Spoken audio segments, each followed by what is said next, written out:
My name is Donnie, and you suck at Photoshop. It, but how hard have you tried? Hardly.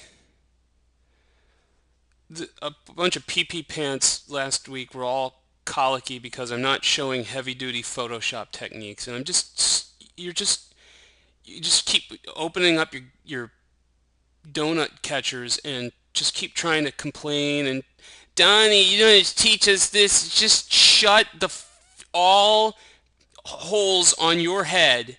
And here you go. Here you go, smarty pants. Get your hand out of your granimals and let's do some Photoshop expertise. So you want to see the big time, you want to see the big stuff. Well, let's go take a look at a Photoshop masterpiece in the making.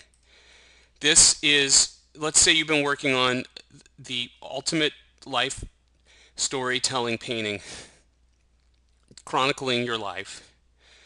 And now's the time to share it with all of the dummies that have been watching you for so long. And you're telling a story that can only be told with Photoshop about the ring of infinite sorrows and its commanding power and the hold it has over you and its keeper, the ring whore, dragon whore, and the battle that is constantly being waged by who you thought were your friends in a place that you created to get in touch with people a little bit better, but that didn't seem to work. And then along the way, the friends that you thought you had made turned out to be betrayers, and you've taken painstaking time to in one case, one of them had a horrible hair explosion, and you wanted to chronicle that. And in fact, you you want to see some good technique. You had to actually create the hair because it kept changing each day. But this is what I'm talking about. I'm talking about Photoshop as a for composition, to tell a story. I don't know if you're capable of it or not. And we see a theme here, don't we? The theme of good versus evil, light versus dark. Maybe that's the lesson that you need to learn, is the way that the light and the shadow work together and sometimes work against each other. And just when you think you have the light, you end up with the shadow. So let's take a look at the ring whore. And in this case, we started out with a ring whore that really was sort of flat and lifeless and didn't have all of the evilness and deceit that we needed to show. How did we achieve that? How did we get to something so incredibly awesome such as this that made it look realistic-ish and all that stuff? Well, here's what we do. Hold on to your pants because this is Photoshop at light speed. I'm going to duplicate this layer, and we're going to take this layer and we're going to go to Image, Adjust, Brightness, Contrast, use Legacy because the people who make Photoshop keep trying to make it better. They don't know what the hell they're doing. Take your brightness all the way down until you get the most dark and despicable evil you can. Bring the contrast down a little bit so that it looks as real as possible. And click OK. Now we can create some depth. All we're going to do, here's a tool that you're used to, the eraser tool. Grab the eraser, the brush, the eraser tool, and get a good size brush and work with a reasonable flow so that you can make it look natural. And what we're going to do is we've got this light of goodness shining down, and we want to show the light hitting the parts of the ring whore where they belong and create some depth. We could do it all along the way here where we think that light's going to hit. And don't worry, there's still plenty of darkness where this came from. You can see that we're adding some depth in those folds of the ring whore's dirty, cankerous wings where the light is going to play and the shadows are still going to fall off. Whatever you think looks good. And then when you want to get the real slick, glistening griminess, uh, I created a layer of highlights, and you can add some more.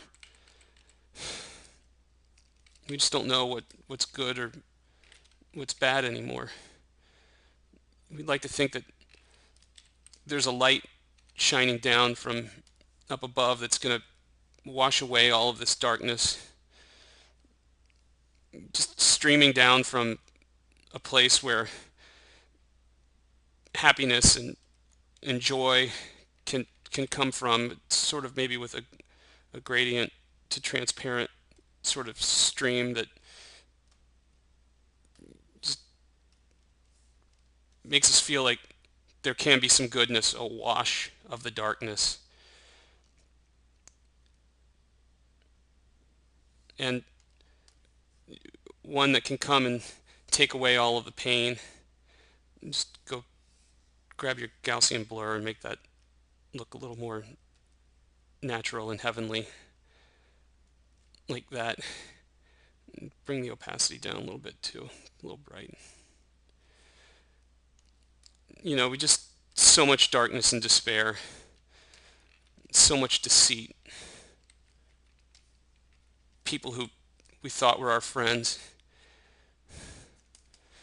maybe even turned on us in a way that was unexpected by not picking up the thumb drives when they were supposed to, and then letting them get in the hands of some cavalier asswipe on the web who posted everything, including your last will and testament. It's just really unreasonable.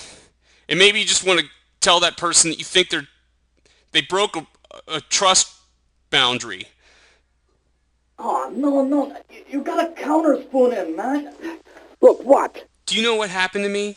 Oh, man, are you still being like a night elf about those thumb drives, man? Just get over it. Do you know what happened, you ass launcher? They posted it for everyone to see. Look, I've got more important things to worry about, and stupid Peopleberg, thanks to you, Wang. They posted it for everyone to see, and now I'm gonna get killed. So, just pinch a rest from someone, stupid. No, in the real world, I'm gonna get killed. Tough luck, man. What can I say? How about game over, man? Game over? WTF, man? What are you talking about, game over? Now, look, wait a minute.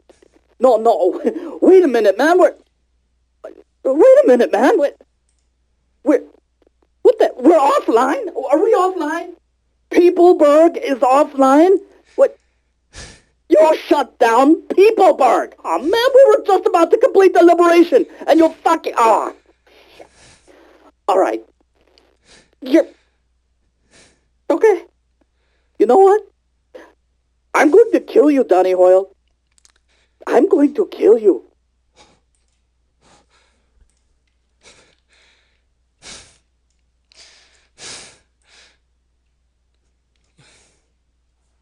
What is that?